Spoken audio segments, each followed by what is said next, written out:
Вони боялися цього і зразу гасили людей. Бачу, тут лежать два трупа, але кажу, це було, мабуть, саме стрімне місце. Коли тут сидів, оце кулі так поруч прилітали, їх видно навіть було.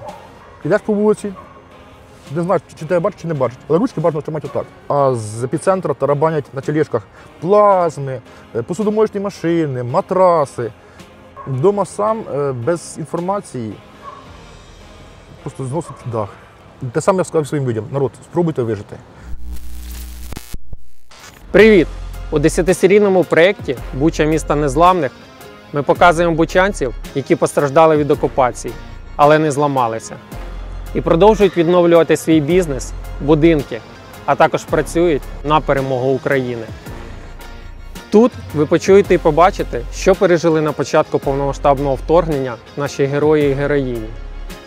І переконаєтеся, що бучанці – це незламні люди незламної країни. Мене звати Олександр Борцов, Буча – моє рідне місто. Давайте дивитися. О, привіт! Вітаю. Доброго ранку. Доброго ранку. Давайте для початку розкажіть, хто ви, представтеся, чим займаєтеся і де народилися. Я Кусовалов Андрій, директор Бучанського центру позашкільної роботи. Займаюся позашкіллям, виховною роботою, займаюся туризмом, велосипедним, водним та іншими. Народився в місті Донецьк. Розкажіть, як ви прийшли до туризму? Це щось зі школи, мабуть, був такий інтерес, але потім, коли я вже переїхав в Бучу, то в 99-му році мене ще колишній мій керівник Натюк Анатолій Олександрович взяв похід в Крим. І з того часу я завис на цьому ділі. Дуже подобається. Що для вас Буча? Буча – моє друге рідне місто, мабуть. Я народився в Донецьку, потім виріс на Сквирщині, але по 94-му році я переїхав в Бучу і з тих пір я бучанець. Хоч не корінний, але бучанець. Вже корінний майже. А яке найулюбленіше місце тут? Питання, звичайно. Я люблю всю Бучу. Дуже подобається місце, де я працюю, в лісовій Бучі. Дуже подобається центр міста. Колись подобався, гарний був ліс на Ястремщині. На жаль, зараз з ним трошки гірше. Подобається парк, подобається, взагалі все місто. Немає таке, щоб геть чогось не подобалося. І Стеколка, і Мельники, і Тарасівська. Кругом є гарні місця. Напередодні повномасштабного вторгнення чим займалися? Був на роботі, потім сиділи ввечері з друзями, пили пиво і я всім доказував, що ніякої війни не буде. Хоча мене хтось переконливо обернено. Але в 4:20, десь так, по-моєму, я почув перші бабахи в Гостомелі. Просто проснувся і я Ви вдома були? Так, якраз він був вдома. І проснувся, і нібито морально був готовий до війни. Навіть якийсь був зібраний рюкзачок трошки. Але я розумію, трошки, не повністю? Ні. Але я розумію, що ні хвороби я не готовий. І от перша ідея, що робити? Що робити? Ніякої інформації, зразу нічого немає. Цікаво, я заснув і в мене час працював телевізор. І коли я почув перші бабахи, я також почув голос по телевізору. Каже, що, Путін оголосив війну, чи СВО. І таки, знаєш, десь на годину в мене був ступор просто. Я сходив по хаті, курив, пив каву і що робити тепер? Була потім інформація по телефону, що всі по домах, ніхто на роботу не йде, але, само собою, я як патріот своєї роботи, що мені вдома робити? Я прийшов на роботу в цей день. Координував трохи своїх людей, заспокоював, казав, хто має можливість. Нас тоді заспокоювали те, сказав, що будьте вдома, по можливості будьте вдома, не створюйте паніки зайвої. Можливо, в цьому була б якась помилка, але з часом більшість моїх працівників, майже всі, виїхали з Бучі. Залишився я, до кінця всю окупацію перебув. Одна сім'я, наша сторож і прибиральниця, і двірник, які тут прибули всю окупацію. Які взагалі були настанови для працівників? Що ви їм сказали, який був план? Своїм людям, спершу про себе скажу, дзвоню до свого колеги, начальника, питаю, що мені робити, чим допомогти. Його відповідь була фраза: спробуй вижити. Те саме я сказав своїм людям: народ, спробуйте вижити. Якщо є можливість, виїжджайте, якщо немає можливості, укриття, бережіть себе. Прямо зараз поставте лайк цьому відео, підпишіться на наш канал, а також натисніть на дзвіночок, аби не пропустити наші наступні епізоди. Будемо вам вдячні. Розкажіть, яким чином переміщалися по Бучі і як взагалі це вдавалося? Ну, скажімо так, стрьомненько, щоб було ручки гарно видно. Йти по центру вулиці, не бігати, головне, не вибігати із провулків, тому що вони боялися цього і зразу гасили людей. На початку березня мені позвонила моя колега, вони там були в підвалі біля садочка Яблонька, і каже, мов, в підвалі дуже холодно, принеси спальники. У мене на роботі спальники є, я напхав повний рюкзак спальників, 6 штук. Це ви з дому дійшли до роботи? Прийшов, бачив трупи вже на вулиці, прийшов на роботу, там спакував спальники і оцією вулицею, що біля церкви, пройшов сюди. Чую, на вокзальній йде бій. Ну, але ж тоді про це не думається, просто дорогу перейшов і йду сюди. Підходжу сюди, до цього кутка. Думаю, зараз перестрибну через забор, побіжу через 5-ту школу і там вийду на Яблоньку. Коли чую такий голос, не стріляйте, я мирний. Секунд 5-6 тишина, черга і знов тишина. Потім знову були постріли, я ж допитував ворона. Підходжу сюди до цього кутка, як старий досвідчений партизан, присідаю, виглядаю із-за угла. Бачу, тут лежать два трупа, один в синьому, один в білому якомусь одязі. Догорає машина. Через дорогу, буквально прямо тут, біля цього стовпа, ще один лежить чоловік, навіть лежить на спині в корисному одязі, ще й нога піднята в нього. Я зрозумів, що тут мені нічого не світить, а там стоять ті ж орки із зброєю, стріляють.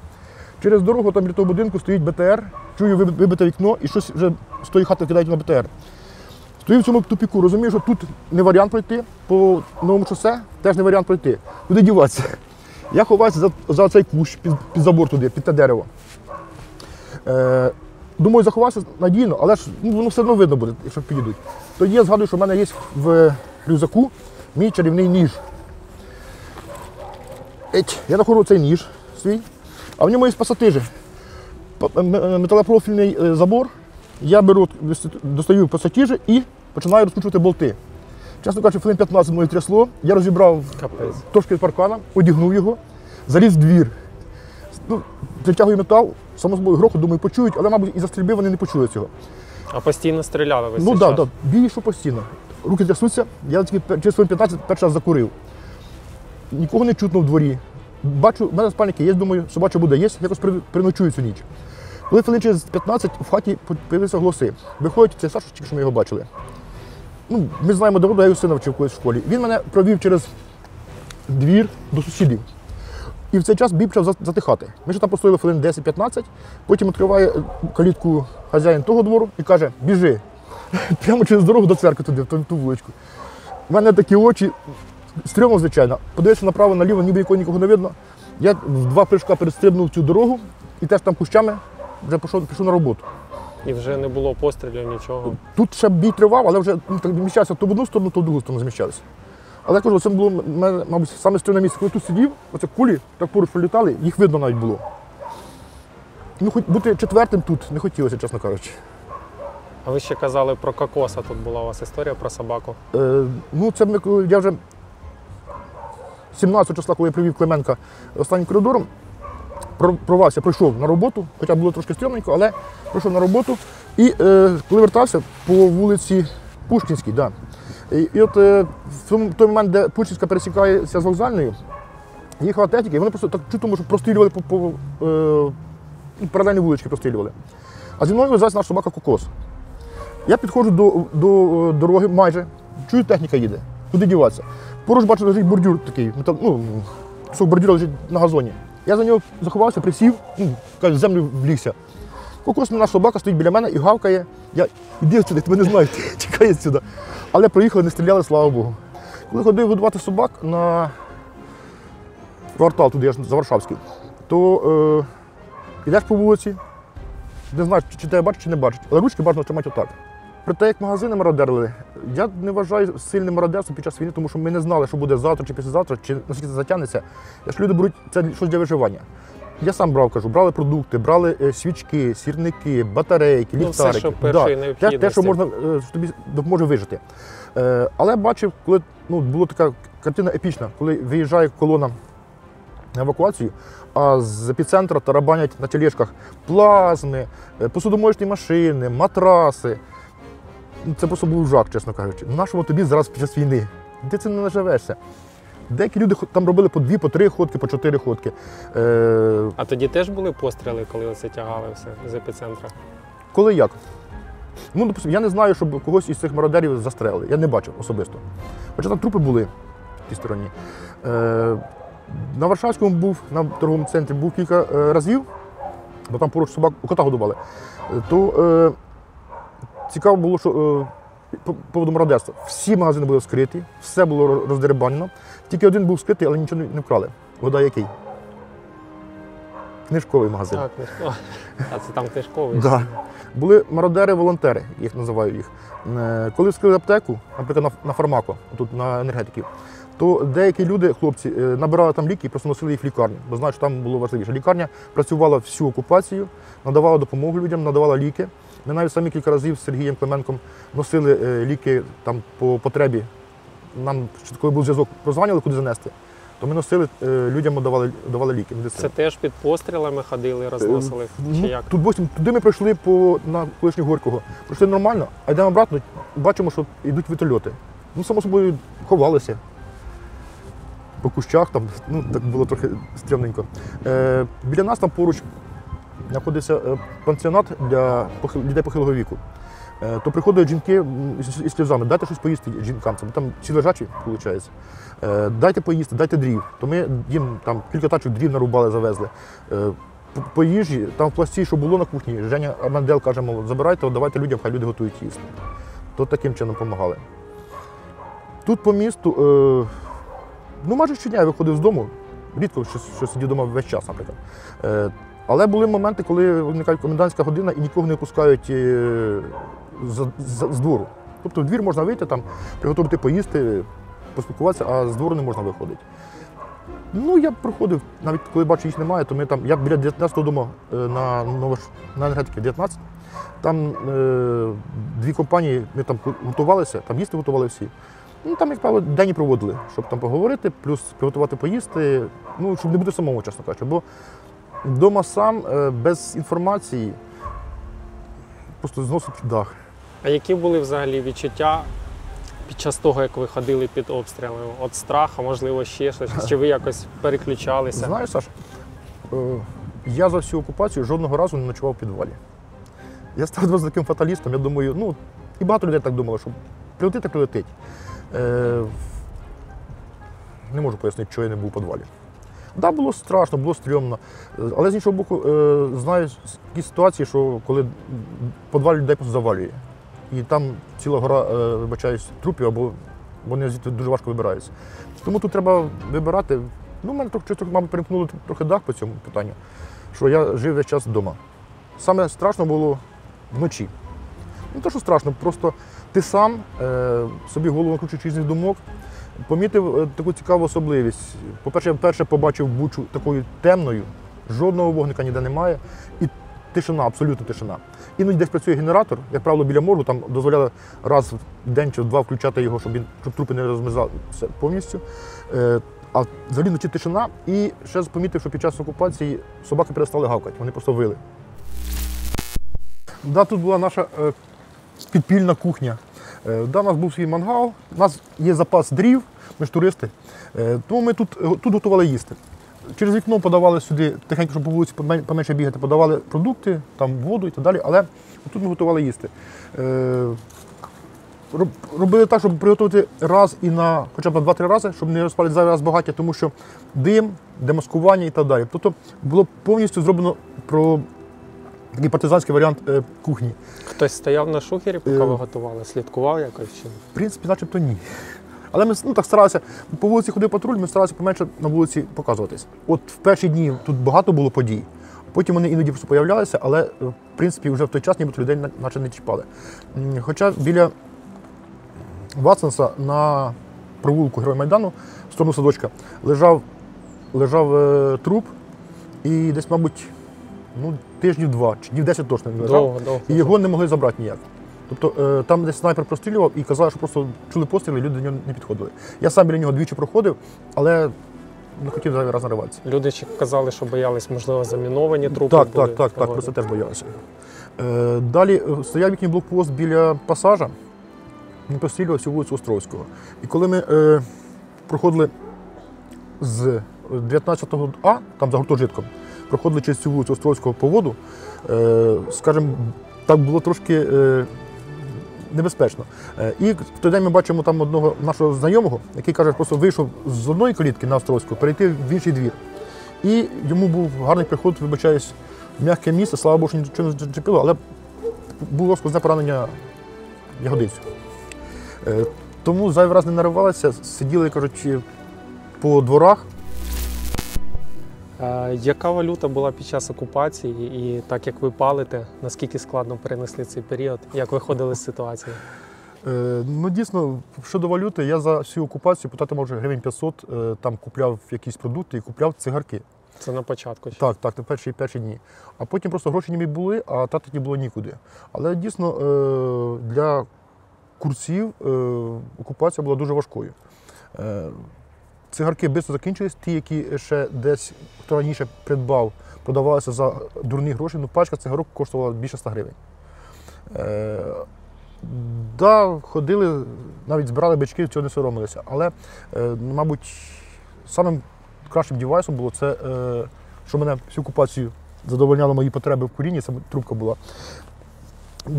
Трохи десь понаходили в загашниках старий тютюнець, набивали трубки і ось таким чином і курили. З цигарками було трошки по-іншому, бо, наприклад, коли там наш знайомий роздавав нам цигарки, то дає одну цигарку і кажемо, покуримо на 3. То з тютюном трубочки були у багатьох, то сюди можна накидати і тютюну трубкового, і з цигарок натрусить. А, то ви міксували? Так. Робили навіть такі суміші, трошки табака, трошки туди м'ятного чаю, виходить, ментолова трубка була. Який смак був найгірший, який найкращий вдалося отримати? Найкраще це нормальний тютюн, а найгірше це був все-таки чай. Пробували, дійсно, там є легенди, що чай курять, пробував курити чай, але не те, далеко не те. Хоча цигарки були валютою під час окупації. Ви міняли щось? Чи люди міняли, ви знаєте? Чув, що люди міняли. До мене приходили, раз міняв цигарку на пляшку пива. Просто я дав людині цигарку, і мені дав пляшку пива. От так і все. А так, в принципі, ні.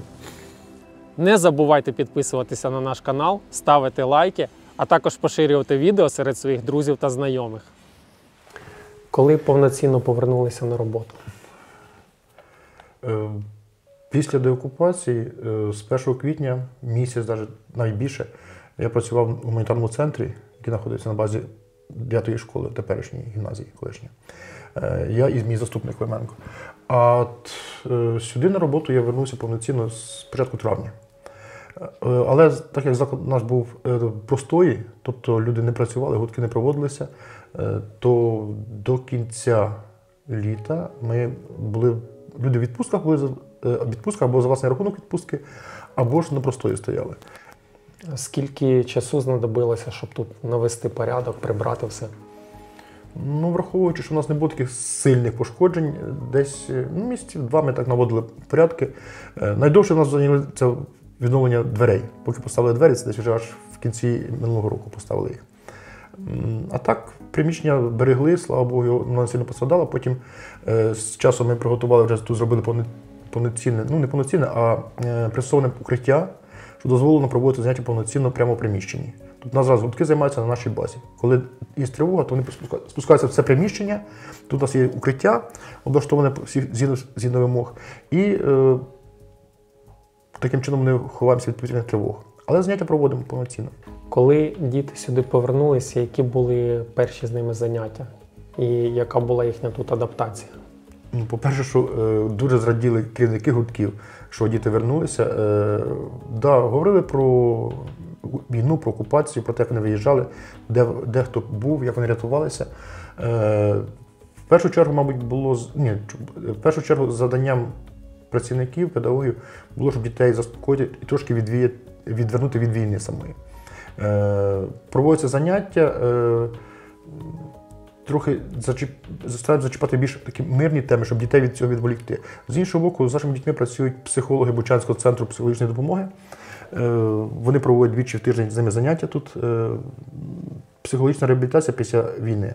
Коли 1 квітня на День захисту дітей у Пласті проводили таке свято, майстер-класи, такий був захід чимало. Було чимало дітей, чимало батьків.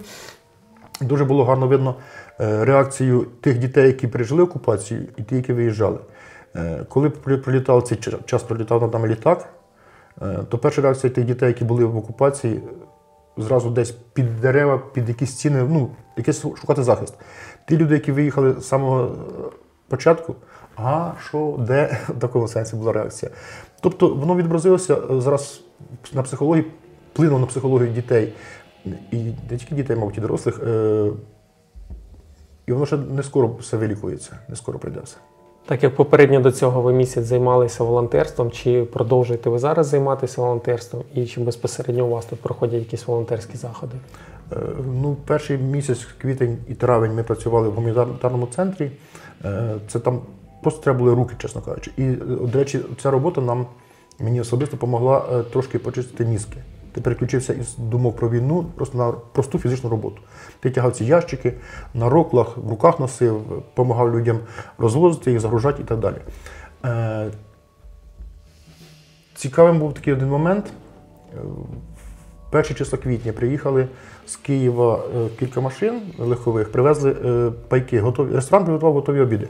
Там лотки, в яких була каша, гречана або ячнева, і 2 корочка такі. Наготували вони 1000 пакетів. Мені кажуть, Куцевало, розвези їх по Бучі, по тих місцях, де є люди. Я по Бучі, чесно кажучи, під час окупації майже не ходив. Але зі слів знаю, що там на Мельниках є люди, на кварталі є люди, там на Стекловці. Ми поїхали своїми машинами розвозити ці пайки. Досить було цікаво на реакцію. Одні люди, ми приїжджали на Мельники, одні люди кажуть, дякуємо, нам нічого не треба, у нас все є, ми вже повечеряли. А інші приходять, беруть 1, 2, 3, навіть пакетами цілими брали. Особливо був такий нюанс, чесно кажучи, для мене щемки, це на Склозаводській, коли ми заїхали до підвала, де під час всю окупацію пережили чимало людей, і дорослих, і дітей, роздавали їм пайки. Люди кажуть, що до нас сюди нічого не доходить ніяка гуманітарка, хоча це були перші числа квітня. Дуже дякували. І коли ми видавали пайок там в одному з будинків, вийшла така жіночка вже гарно, бабуля, скажімо. Я їй даю пакет, в якому 5 наборів. Кажу, потім підігрієте, поїсте, або комусь там ще дасте, щоб поготовили. Вона каже, ні, я живу сама, дай мені тільки один. Це лоточок. Каже, та візьміть пакет, даю їй. І вона мене питає одну фразу, чесно кажучи, після якої навіть я трохи аж сльоза була на очах. Каже, я жила в цьому будинку на 7-му чи 8-му поверсі, не пам'ятаю, а там з 6-го і вище, чи з 7-го і вище, все вигорівше. Вона каже, мов, там сусіди вибили двері в якусь квартиру і сказали, тут живіть. А бабуля питає, а кому платить комуналку? Так. Далі гуманітарна робота не припинилася. Протягом літа навіть ми нашим колективом збирали допомогу гуманітарну. Коли працював вже центр вже поруч в Пласті, ми з ними співпрацювали. Помагали і їм, і самі навіть збирали, там передавали людям, давали тим, кому потрібна була ця допомога. Зараз у нас в кінці минулого року, десь починаючи із листопада, активізувалися наші джуристи, гуртківці гуртка «Сокіл Джура», всі рої по всій громаді. Вони збирають зараз активну допомогу гуманітарну на госпіталь, і школи допомагають, всі заклади допомагають нам. Але основним ініціатором були джуристи наші. Передають гуманітарку, завезли вже кілька партій на Дніпро на госпіталь. Там іде і одяг, і постільна білизна, і медикаменти, і продукти. Крім того, і я особисто, і наші люди варять свічки. Теж передаємо хлопцям туди напередок. В цьому крилі розташовувався блок медицини. Крім того, працювала їдальня, в якій харчувалися і волонтери, які допомагали гуманітарній допомозі, плюс тут харчувалася і поліція, і військові, і Буча-Зеленбуд, які пробували вже відновлювати, Буча-сервіс, які відновлювали Бучу після деокупації. А цей же весь сектор був зайнятий продуктами. З перших днів було найважче чого, бо привозили багато їх, і не було чим їх возити. Носили вручну ці ящики, всі мішки тягали. Потім з'явилися вже рокли, якісь візочки, стало з цим трохи легше. Дуже було складним питання логістики, тому що привозили дуже багато продуктів, їх треба було спеціально якось посортувати, щоб потім з ними можна було працювати оперативно. Тому нашим менеджерам, які керували гуманітарною допомогою, доводилось багато роботи робити прямо на коліні, зразу придумувати. Потім спершу воно все просто звозилося, забивалося все ящиками, потім не знаєш, що де лежить.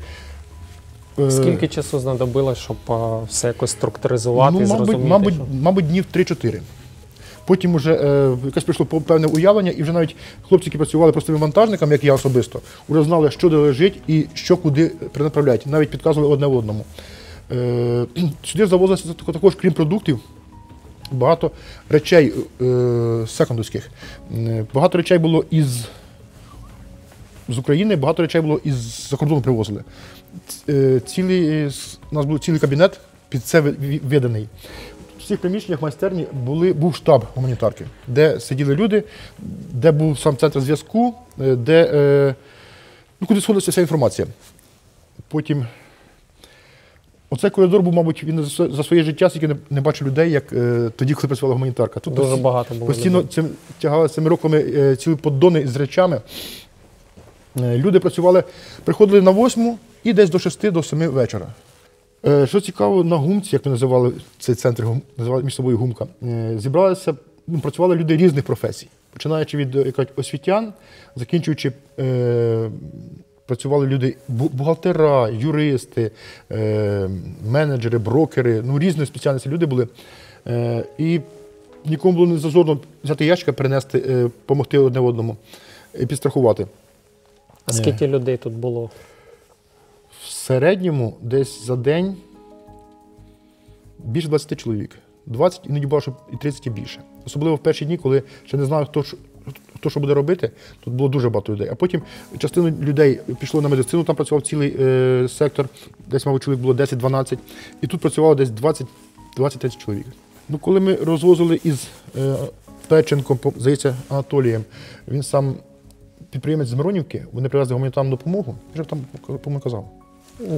Привезли гуманітарну допомогу, і він просив, щоб не просто її згрузити в нашому хабі, а розвезти по тих місцях, де є потреба, де є люди і діти. І от ми розвозили по Бучі, які були в мікрорайонах. Коли приїхали на центральну, там біля садочка Яблонька, оця історія, коли з підвалу вибігають 5 дітей, таких мало менші. І питають, що у вас є. Саме перше, що дають їм, видавали хліб. Дитинка, по-моєму, дівчинка все-таки, хапає цю хлібину, вона йде і їсть. Ця Марина, яка була з Печенком, просто дивиться і хотіла фоткати, нічого вона не робила, просто стояла і плакала. Такий щемкий момент. Не забувайте поставити лайк цьому відео, підписатися на канал, а також тисніть дзвіночок, аби ви не пропустили сповіщення про наші нові епізоди. Дякуємо. Якою була Буча до окупації та після?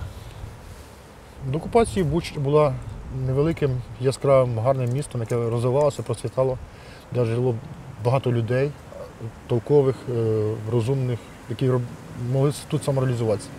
Після окупації я побачив понівечену Бучу. Да, вона була менш зруйнована, ніж інші міста, наприклад, той самий Ірпінь, який було сильно пошкоджено, але в Бучі багато пошкоджених було будинків, різних об'єктів інфраструктури. Крім того, загинуло дуже багато людей. От саме, мабуть, боляче Буча після окупації – це те, що багато людей, які загинули, і багато людей, які виїхали, і вже, мабуть, і не вернуться. Це саме важке для Бучі після окупації. Чого конкретно вам не вистачає зараз у Бучі? Так як я людина з невеликими потребами, мені в Бучі зараз всього вистачає. Слава Богу, що зараз у нас працюють всі комунікації, вернулося світло, вже немає блекауту. Працюють магазини, працюють різні структури. Да, там, що може не вистачає трохи будівельних магазинів, такого іншого.